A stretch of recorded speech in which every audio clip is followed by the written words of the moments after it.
ও পটলের দোরমা বানিয়েছি। আমি কিভাবে পটলের দোরমাটা বানালাম পুরো রেসিপিটাই তোমাদের সাথে শেয়ার করেছি। পুরো আমার চ্যানেলে গিয়ে পুরো রেসিপিটা দেখতে পাবে। আমার চ্যানেলের পাশে থেকেও লাইক করো, কমেন্ট করো, শেয়ার করো, সাবস্ক্রাইব করো। প্লিজ প্লিজ প্লিজ সবাই একটু আমাকে সাপোর্ট করো যাতে আমার চ্যানেলটা গ্রো হয়। তো চলো, টাটা, গুড নাইট। পটলের দোরমা এর আগেও দেখিয়েছি।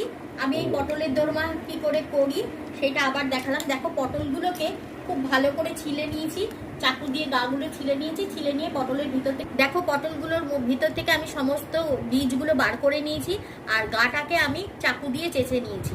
নিয়ে এই বীজগুলোকে বার করে নিয়ে সমস্ত কিছু মিক্সিতে পেস্ট করেছি। কি কি দিয়েছি এবার একটু শুনে নাও। এটা এই পেস্টটার মধ্যে আছে হচ্ছে চালমগজ, কাজু, কিশমিশ, সাদা তিল, পটলের খোসা, পোস্ত, কাঁচা লঙ্কা, নুন, মিষ্টি সব একসাথে দিয়ে পেস্ট করেছি। পেস্ট করে আমি কিন্তু এটাকে আর তেলের মধ্যে ভাজবো না। আমি এইভাবে দেখো